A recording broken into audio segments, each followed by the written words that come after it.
ಆತ್ಮೀಯ H16 news ಅರ್ಥಾತ್ ಸೀತಾರಾಮ್ಗೆ ಸ್ವಾಗತ. ನಾನು ನಿಮ್ಮವ M. ಮಲ್ಲಪ್ಪ ಜೋದರ್. ಆತ್ಮೀಯರೇ, ಸೌಜನ್ಯ ಹತ್ಯಾಕಾಂಡ 13 ವರ್ಷ ಆಯಿತು, ಏನು ಒಂದು ಇಂಚು ಸರದಾಡ್ತಾ ಇಲ್ಲ. ಹೀಗಾಗಿ ಜನ ಬೇಸತ್ತು ಹೋಗಿದ್ದಾರೆ. ನಿಧಾನಕ್ಕೆ ಈ ಹತ್ಯಾಕಾಂಡ ರಾಜ್ಯವ್ಯಾಪಿ ಆಗ್ತಾಯಿದೆ. ಹೋರಾಟಗಾರರು ಎಲ್ಲ ತಲೆ ತೆಗೆದುಬಿಟ್ಟಿದ್ದಾರೆ. ಇದು ಆಗಲೇಬೇಕಪ್ಪ, ಕೊಂದವರು ಯಾರು? ನಾವು ಯಾರು ಆರೋಪ ಮಾಡೋದಿಲ್ಲ, ನಮಗೆ ಅವಶ್ಯಕತೆ ಅದರದಿಲ್ಲ. ಹಾಗಾದ್ರೆ ಕೊಂದವರು ಯಾರು? ಈ ಪ್ರಶ್ನೆಯನ್ನು ಇಟ್ಟುಕೊಂಡು ಡಿಸೆಂಬರ್ 16ಕ್ಕೆ ಚಳವಳಿ ಮನೆಯಿಂದ ಮನೆಗೆ ಮನೆ ಮನೆಗೆ ಮುಟ್ಟಿಸುವಂಥ ಕೆಲಸವನ್ನು ಈ ಹೋರಾಟಗಾರ ಮಾಡುವಂಥ ಪ್ರತಿಜ್ಞೆ ಮಾಡಿದ್ದಾರೆ ಅಂತ ಹೇಳಿ ಸುದ್ದಿಗಳು ಬರ್ತಾ ಇದ್ದಾವೆ.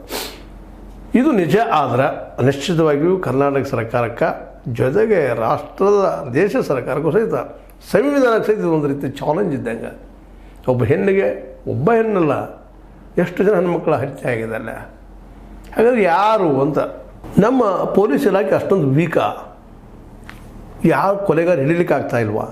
ಏನದು ದೊಡ್ಡ ಯಕ್ಷ ಪ್ರಶ್ನೆ. ಜಗದಲ್ಲಿ ನಾವೆಲ್ಲ ಮಾತಾಡ್ತಾ ಇದ್ದೀವಿ, ನಮ್ಮ ಪೊಲೀಸ್ ಸ್ಟ್ರಾಂಗು, ಸ್ಕಾಟ್ಲ್ಯಾಂಡ್ ಪೊಲೀಸರು ಶ್ರೇಷ್ಠ, ಹಾಗೆ ಹೀಗೆ. ಅಲ್ರಿ, ಇಲ್ಲಿ ಹೆಣ್ಣುಮಕ್ಳು ಹೆಣ್ಣು ಬೀಳ್ತಾ ಇದ್ದಾವ, ನೂರಾರು ಹೆಣ್ಣುಗಳು ಬೀಳ್ತಾ ಇದ್ದಾವ. SIT ನೇಮಿಸ್ತು, ಮತ್ತೊಂದು ನೇಮಿಸ್ತು, CBI ಬತ್ತು, CID ಬತ್ತು, ಎಲ್ಲ ಬಂದರು ಹೋದರು.